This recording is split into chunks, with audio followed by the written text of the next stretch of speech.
Halo, jumpa lagi dengan Toko Obat Cina ya. Di video kali ini kita akan membahas tentang osteoporosis atau pengeroposan tulang. Nah, sebelum kita bahas panjang lebar tentang osteoporosis, kita coba mengisi ya analisa tingkat risiko osteoporosis. Nah, catatannya yang pertama, isilah setiap pertanyaan dengan jujur apa adanya, jangan menipu diri sendiri ya. Kemudian siapkan kertas kecil dan alat tulis untuk mencatat berapa skor Anda. Nah, kemudian hasil skor merupakan hasil analisa pola hidup atau pola makan Anda, bukan hasil kesimpulan medis. Yang terakhir, tujuan scoring ini supaya kita terhindar dari penyakit osteoporosis. Oke, kita mulai. Jenis kelamin Anda, kalau pria kasih skor 1, kalau wanita skornya 2. Berapa usia Anda? Kalau di bawah 40 tahun skornya 0, kalau 40 sampai 55 skornya 1, di atas 55 skornya 2. Jumlah anak kandung atau berapa kali Anda hamil ya. Kalau 0 tidak punya anak, 0. Kalau anaknya 1 sampai 2 skornya 1, 3 ke atas skornya naik jadi 2 ya. Apakah ada riwayat keluarga yang sakit osteoporosis? Kalau tidak ada 0, kalau tidak tahu 1 ya, kalau ada 2. Berapa indeks massa tubuh Anda? Nah, silakan dihitung dulu ya. Misalnya tinggi badan Anda 161 cm, berat badannya 70 kg. Nah, cara ngitung IMT, indeks massa tubuh Anda pakai kalkulator di handphone Anda. 70 per 1,61 per 1,61. Hasilnya 27 misalnya. Nah, berapa hasil Anda, IMT Anda? Ya, kalau antara 19 sampai 23 berarti ideal, skornya 0. Kalau antara 23 sampai 25 berarti Anda kelebihan berat badan atau overweight, skornya jadi 1. Kalau IMT-nya di atas 25 berarti Anda termasuk obesitas, skornya naik jadi 2. Apakah Anda olahraga teratur? Ya, kalau aktif hampir tiap hari 0. Kalau 1 sampai 2 kali per minggu 1. Kalau jarang atau tidak pernah olahraga skornya 2. Apakah Anda merokok? Kalau tidak skornya 0. Kalau Anda perokok pasif, ya misalnya suaminya ngerokok atau lingkungan tempat kerja Anda perokok, ya itu skornya jadi 1. Atau Anda memang ngerokok tapi ngerokoknya kurang dari 15 batang per hari, itu skornya juga 1. Nah, kalau Anda perokok aktif yang rokoknya di atas 15 batang per hari, skornya naik jadi 2. Apakah Anda konsumsi kopi setiap hari? Ya, kalau ya di bawah 2 cangkir 0, 2 sampai 4 cangkir ya, bukan gelas ya, cangkir yang kecil 1 ya, di atas 5 cangkir 2. Apakah Anda pernah retak atau patah tulang karena kecelakaan kecil?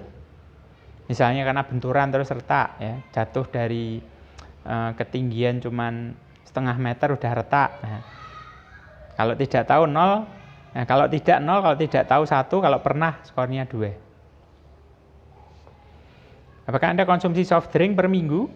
Ya, kalau jarang sekali 0, kalau kurang dari 2 kali 1, ya, kalau di atas 2 kali 2. Baik, silakan di total berapa skornya ya. Kalau antara 0 sampai 3 berarti rendah, di 4 sampai 7 risiko sedang, 8 sampai 14 risiko tinggi, 15 sampai 20 risikonya sangat tinggi. Ya. Nah, apa yang kita bisa lakukan kalau Anda termasuk risiko yang tinggi atau sangat tinggi? Nah, yang bisa dilakukan ya faktor risikonya. Ya. Misalnya Anda termasuk ini hobinya minum kopi banyak-banyak, nah dikurangi. Hobinya minum soda dikurangi. Ya, berat badan diturunkan, ya. Kemudian olahraga mulai teratur. Nah, itu nanti faktor risikonya akan menurun. Ya. Tapi ada yang tidak bisa dikendalikan kan, seperti usia, jumlah anak, ya, kemudian riwayat keluarga, ya sudah, ya mau tidak mau diterima. Oke? Nah, sekarang kita mulai masuk tentang osteoporosis. Ya, osteoporosis ini kondisi berkurangnya kepadatan tulang. Jadi tulang yang harusnya padat. Ya, kalau Anda lihat di gambar, perhatikan gambarnya ya, normal bone matrix ya, itu rongga-rongganya itu kecil-kecil. Nah, pada saat kita mengalami osteoporosis, rongganya menjadi besar-besar. Jadi seperti kayu yang keropos kena rayap gitu. Ya, dari luar nampaknya mulus, tapi begitu dipotong, dipukul lah langsung kelihatan tuh ya rapuhnya, ya kroposnya. Ya, nah ini bahaya sekali karena tulang kita menjadi mudah retak dan mudah patah. Nah, wanita 4 kali lebih beresiko mengalami osteoporosis dibanding pria. Kenapa? Karena wanita hamil, menstruasi, dan menyusui. Ya, pria tidak mengalami. Nah, 23% wanita Indonesia yang berusia di atas 50 tahun menderita osteoporosis. 23%, cukup tinggi itu. Ya. Nah, 53% wanita Indonesia yang berusia di atas 70 tahun itu mengalami osteoporosis. Nah, gejalanya apa osteoporosis? Mayoritas tidak ada gejala, tidak terasa apa-apa, ya, mayoritas. Ya. Baru ngerti itu kalau sudah terlanjur patah, ya, bunturan sedikit patah tulang, ya, kesandung sedikit patah tulangnya. Nah, beberapa orang mengalami nyeri punggung, biasanya disebabkan oleh patah tulang belakang, nyerinya luar biasa itu. Ya, kemudian posturnya membungkuk, ya, lama-lama membungkuk, itu yang terkena osteoporosis. Tinggi badan juga berkurang karena terjadi kompresi ruas-ruas tulang belakang. Ya, makanya kadang-kadang kita ketemu dengan mbah-mbah ya, kok mereka bilang kok celana saya tambah panjang ya, rok saya kok tambah panjang ya. Bukannya roknya tambah panjang, tapi simbahnya tambah pendek, ya. Dan dia sendiri nggak merasakan hal itu. Ya, nah ini yang sering kali terjadi. Nah, penyebab lain riwayat keluarga, ya, kemudian jenis kelamin wanita, ya, terutama setelah menopause di mana hormon estrogennya menurun sehingga risiko mereka terkena osteoporosis juga meningkat. Terus mengalami kekurangan vitamin D dan kekurangan kalsium. Nah, sering konsumsi soft drink juga pengaruh sekali. Nah, ini grafik kepadatan tulang, ya, Bapak Ibu silakan perhatikan baik-baik. Dari usia 0 sampai 30 masih hijau warnanya, active growth. Artinya tulang kita masih tumbuh.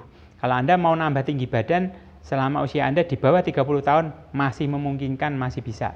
Ya, asal Anda genjot hormon pertumbuhannya dan kasih asupan kalsium, itu masih bisa. Sesudah 30, tidak mungkin lagi mau nambah tinggi badan. Yang terjadi justru tulang kita mulai pelan-pelan kehilangan kalsium. Ya, tapi pelan-pelan, slow loss. Begitu masuk usia 50 sampai 60 rapid loss, daerah merah, di mana penurunan massa tulang itu menjadi cepat sekali, ya. Yang jelas ini daerah di mana wanita mulai masuk usia menopause. Ya, hormon estrogennya menurun, kemampuan untuk menyerap kalsium menjadi menurun juga. Ya. Nah, sampai masuk daerah kuning antara 60 sampai meninggal dunia, ya, itu less rapid loss, penurunannya juga ada, tetapi tidak secepat di kisaran usia 50 sampai 60. Nah, berapa sih kebutuhan kalsium manusia? Ya, ini dibedakan ya antara laki-laki dan perempuan. Untuk anak-anak, ya, usia 4 sampai 8 tahun itu 1000 mg per hari, ya. Anak yang di masa pertumbuhan yang lagi butuh untuk tinggi badan, ya, rentang antara 9 sampai 13, 14 sampai 18 itu 1300 mg per hari. Jadi kalau Anda ingin anak-anaknya bisa lebih tinggi daripada Anda sebagai orang tuanya, kasih kalsium. Ya, banyak-banyak di usia rentang 9 sampai 18. Itu nanti kenaikannya bisa cepat sekali. Ya, kebetulan kita punya produk bisa nambah 2 sampai 7 cm per bulan. Ya, itu testimoninya.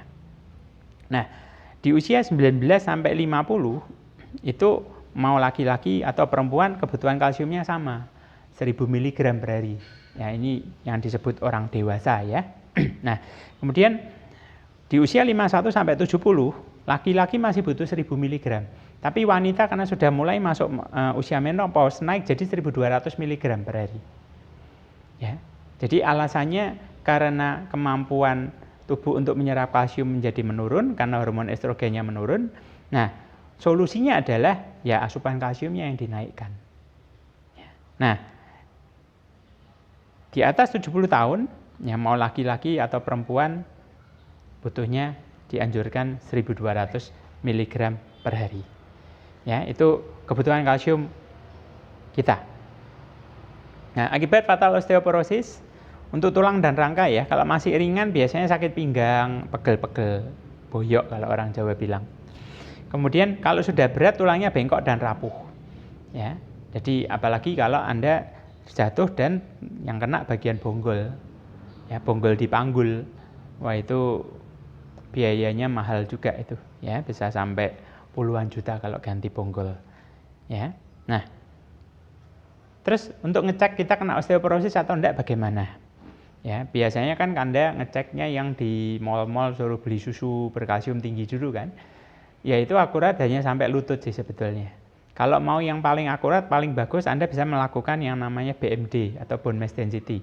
Ini harus ke laborat atau ke rumah sakit ya. Nah, nanti dari kepala sampai tumit itu di-scan ya. Itu nanti keluar mana yang merah, mana yang kuning, mana yang hijau. Ya, kalau hijau itu masih normal. Jadi T-score-nya -1 sampai +1. Itu masih normal, ya.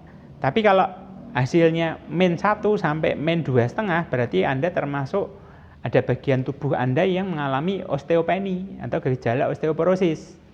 Nah, apalagi kalau memang angkanya sudah di atas -2,5, -3, -4, ada yang sampai -5. Nah, itu osteoporosis banget itu. Ya, jadi harus betul-betul diperhatikan asupan kalsiumnya. Nah, sepanjang tubuh kita itu beda-beda nanti ya. Enggak semuanya merah, semua enggak ya. Nanti ada yang bagian yang hijau, ada yang kuning, ada yang merah. Nah, pencegahan osteoporosis apa yang harus dilakukan? Cukupi kebutuhan kalsium Anda. Jika dari makanan masih kurang, ya gunakan suplemen kalsium yang organik. Kenapa yang organik? Karena penyerapannya jadi lebih bagus, penyerapannya lebih tinggi ya. Jadi tidak meninggalkan residu yang banyak, tidak mengganggu ginjal, tidak menyebabkan pengapuran. Nah, kemudian olahraga teratur, jadi itu membantu meningkatkan kepadatan tulang, ya, dan cukup terkena sinar matahari karena vitamin D cukup membantu, ya, untuk penyerapan kalsium dalam tubuh kita. Apa yang kita bisa konsumsi? Nah, ini kalau berdasarkan penelitian ya, kalau Anda ingin mencukupi 1.200 mg kalsium per hari, Anda bisa pilih, ya, minum susu 3 liter per hari atau 30 butir telur per hari atau 9,2 kg daging sapi per hari. Ini bayanginnya aja udah mampu atau enggak itu ya.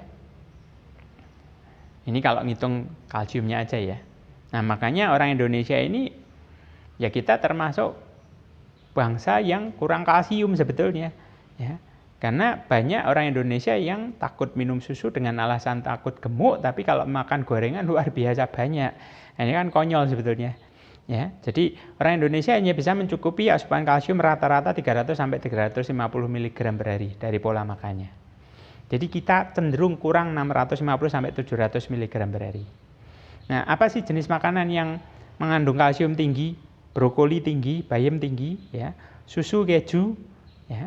Kemudian jeruk ya, sarden lumayan tinggi ya, kacang-kacangan, kedelai itu juga tinggi ya. Kemudian sayur-sayuran hijau ya, ikan salmon itu juga tinggi kalsiumnya. Ikan teri juga tinggi ya. Nah, secara garis besar di pasaran ada 2 jenis kalsium ya, anorganik. Itu biasanya kalau Anda lihat ingredientnya, kandungannya, itu kalsium karbonat atau CaCO3. Nah, masalahnya penyerapannya rendah hanya 35%. Sisanya 65% dibuang lewat urin. Nah, celakanya kalau kita kurang minum, ya itu nanti lama-lama jadi kristal kalsium oksalat, ya. Lama-lama bisa jadi batu ginjal itu, ya. Jadi ini bisa menyebabkan pengapuran juga, ya. Makanya kadang-kadang orang bilang jangan banyak-banyak kalsium nanti bikin pengapuran, bikin batu ginjal. Ya betul kalau yang Anda konsumsi kalsium yang anorganik seperti ini, ya. Nah, biasanya ada di mana? Biasanya ada di susu berkalsium tinggi yang beredar di pasaran. Nah, yang baik yang mana? Yang kalsium organik tentunya. Jadi yang penyerapannya tinggi, yang di atas 95%, yang tidak menyebabkan pengapuran, yang tidak mengendap di ginjal karena larut bersama urin dan keringat. Nah, nanti silakan Anda googling, ya, ketik kalsium terbaik di dunia. Nah, keluarnya kotaknya seperti itu. Ya. Nutrien kalsium powder. Ya. Ini luar biasa, memang terkenal bagusnya. Bahkan ada kesaksian dari ahli gizi dunia, John Heinerman. Ya, nanti Anda bisa lihat di YouTube. Ya, ketika ada John Heinerman kalsium gitu ya, nanti akan keluar. Jadi mencukupi asupan kalsium, ya, itu adalah investasi. Ya. Jadi jangan nunggu patah Bapak Ibu, ya. Karena gini loh, Anda biarkan diri Anda terkena osteoporosis. Bukan mau mendoakan ya, satu ketika kesandung jatuh patah. Kalau sudah patah, resikonya apa? Satu, jelas rasa sakitnya luar biasa. Yang kedua, dari sisi biaya, tentunya juga akan jauh lebih besar. Ya. Yang ketiga, jelas penurunan kualitas hidup karena Anda nggak bisa kemana-mana, gitu kan? Jadi, kalau sudah terlanjur patah, apa yang dilakukan? Harus dibenarkan posisi tulangnya, ya, pasang pen, operasi, itu biayanya akan mahal sekali. Kalau sudah begitu pun harus masuk kalsium, ya, supaya nyambungnya lebih cepat.